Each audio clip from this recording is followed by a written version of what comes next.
guys, it's Becca and welcome back to my channel. I'm sure you're wondering, where have you been? Becca, you haven't posted since like Vlogmas 3 years ago. I was kind of getting a little burnt out with YouTube. I feel like the world shifted to short form content, so I tried to do that on Instagram and TikTok. Thank you for the real ones that followed me there. Now I feel like the world's shifting back to long form content, and that is my bread and butter. I'm a yapper, and what better way to come back to YouTube with a Guinness chocolate cake and a Bailey's Swiss meringue buttercream for St. Patrick's Day. Happy St. Patrick's Day, everybody. If you've also been following me since my Ireland days, you know that this is a big holiday for me. This recipe is one that I actually developed. Yeah, I do that. All the quantities will be listed in the caption below, but for this video, I'm just gonna show you how to make it, and then hopefully like we decorate it and it looks really pretty. So to begin, I need to melt the butter with the Guinness and the cocoa powder on the stove, which is over there. Crack open a Guinness, it's 10 a.m. Sláinte, everybody. Woo! Tastes like St. Patty's Day. Let's get into it. Oh, frick, now I'm stuck in this little corner. I'm just gonna go like this. Now that I've melted the Kerrygold butter, Kerrygold Irish brand, and Guinness together on the stove, I'm now gonna put it in a bowl. It's gonna be very hot.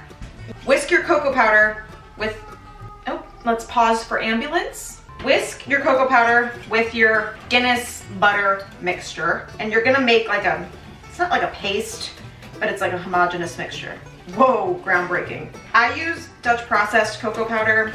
I don't know why. It just tastes better to me. That's so Ina Garden of me. Like, if you can't find Dutch processed, regular is fine. Now that that's nice and homogeneous, that's a big word for Elmo, I'm going to move this to the side, and we are going to bring in the KitchenAid. Bring in the KitchenAid. This part might shock you. We're gonna add the sugar, eggs, sour cream, and vanilla to this bowl. The amount of sugar is appalling. It's insane how much sugar's in there. I can't blame anyone but myself. I made this recipe. Okay, in here, we have all of our sugar. We're also gonna add sour cream. Full transparency, this is sour cream and yogurt. I didn't have enough sour cream, so since I made the recipe and I make the rules, I'm gonna substitute. And then 4 eggs also go in here. Yeah, I can crack with one hand. Oh my God. Okay, a lot of shell in that one. Baker tip, if you need to get the shell out, just use the shell, because the shell grabs onto the shell. Write that down. Just gonna go back to our 2-hand policy here. Nice. Oh, vanilla. Once you get back there, it's hard to leave. The recipe calls for 2 tablespoons of vanilla. I don't think I've ever in my life really measured vanilla. Just like measure with your heart, or use 2 tablespoons. Down she goes. Woo! So you're not really trying to get a ton of like air or volume into this. You're just wanting to mix until combined. Now you're gonna go back to your chocolate mixture, which should have cooled down enough. Take your chocolate Guinness butter mixture, mix it in with your egg sugar mixture. I'm gonna add it in slowly as to not cook the eggs.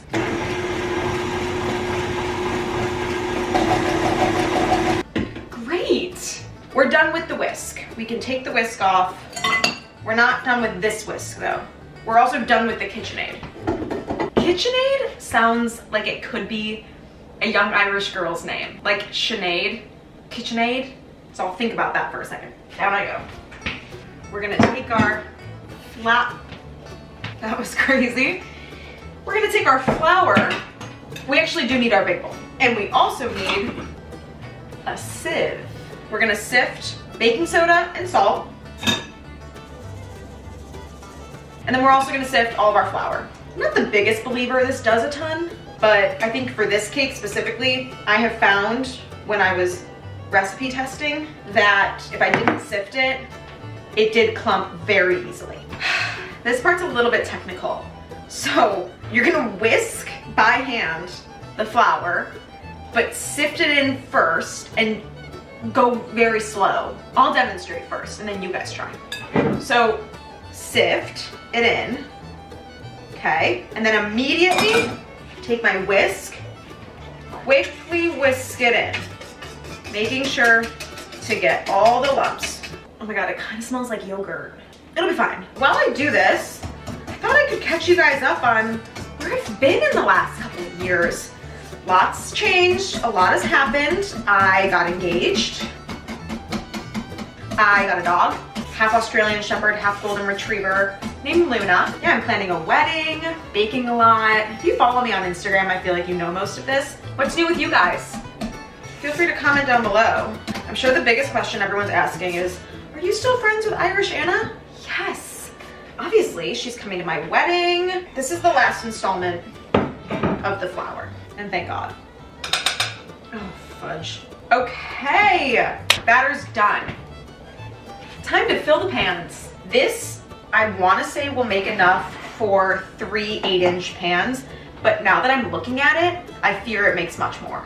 It's a really bubbly batter. Only fill it about halfway because it'll rise. I'm gonna get these in the oven for 30 minutes, and then I'll come back to you once they're out of the oven and baked. So the cakes are out of the oven and they're cooling. They took around like 37 minutes, but while they're cooling, we're gonna get started on our Swiss meringue buttercream. Let me refer to my own recipe again. You're gonna need 180 grams of egg whites. I believe that's around like 7 egg whites, but I'm just gonna use, let the record show, these will whip up. It might just take a little bit longer, but they have to have like only egg whites in them. They can't have like any additives or any preservatives. 180 grams of egg whites going in. And then we also need 360 grams of sugar. We're making a lot. It makes a lot of buttercream, I believe, so we'll see. What we're gonna do is we're gonna take this over to the stove on a double boiler, and we're going to cook it until all the sugar is dissolved. If you are using regular egg whites, I would say cook it until it's like 160 Fahrenheit, 70 degrees Celsius, so that you can ensure your eggs are cooked and you're not feeding people raw eggs. Moonbeam ice cream. I'm back. Now that we've dissolved all the sugar over the stove, we're gonna whip it. Come on back, KitchenAid. We're gonna whip it until it gets like room temp and tripled in size. So this has been whipping up for God knows how long. I kind of set it and then walked away, but this is what we're looking for, guys. And you should be able to, over the head, see? Over the head, see? Right there. We switch to the paddle attachment here, and we beat in the butter. We beat that butter with a bat, smack. It's important that it cools down because when you add the butter in, that's arguably the hardest part of Swiss meringue, is like making sure everything's at the right temperatures because you don't want the butter to melt. It's savable. If the butter does melt, like you can fix it. Paddle attached, right down. Slowly add the butter. It's a lot of butter, so we're gonna slowly add it a piece at a time. When in doubt, keep mixing. Don't stop, and you know it, know it, know it. The buttercream looks amazing. And now it's time to flavor. Whoa. Obviously, we're gonna measure some vanilla with our heart, maybe a teaspoon. And then where the real flavor comes in, Baileys. You're gonna need about 2 tablespoons of this. Mix it all together. Perfect. Whoa. Delicious. I took our Swiss meringue buttercream that has the Baileys and I folded in chocolate ganache because I want this cake to, like, outside of it to look like Guinness and then the top to look like the foam.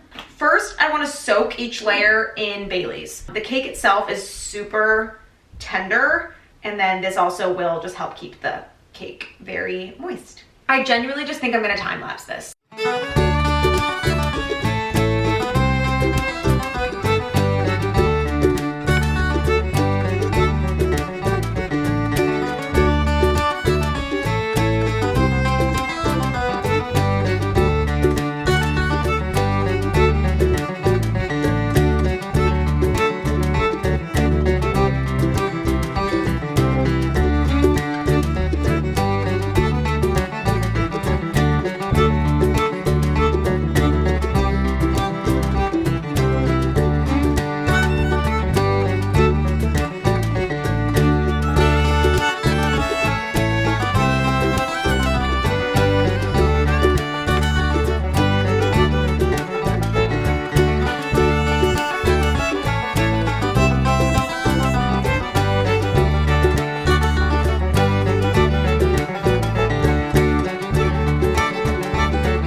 so moist and delicious, it cracked in the middle on the top. And we're gonna cover it up and you'll never actually see it. So that's what I'm gonna do before I put it in the fridge to like lock in.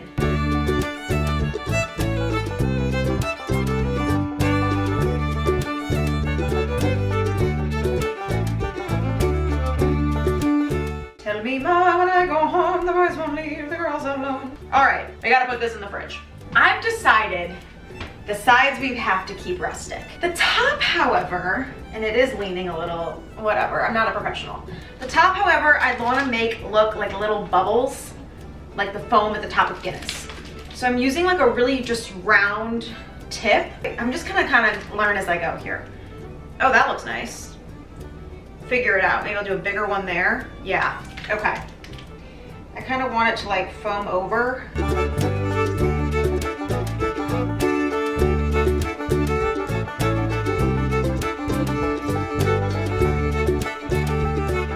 Gonna kind of go in and then fill the rest of the top. I don't know if the top is doing it for me. Okay. And now the final touches. I want to make it so that a Guinness can looks like it's pouring in. Stick this in here.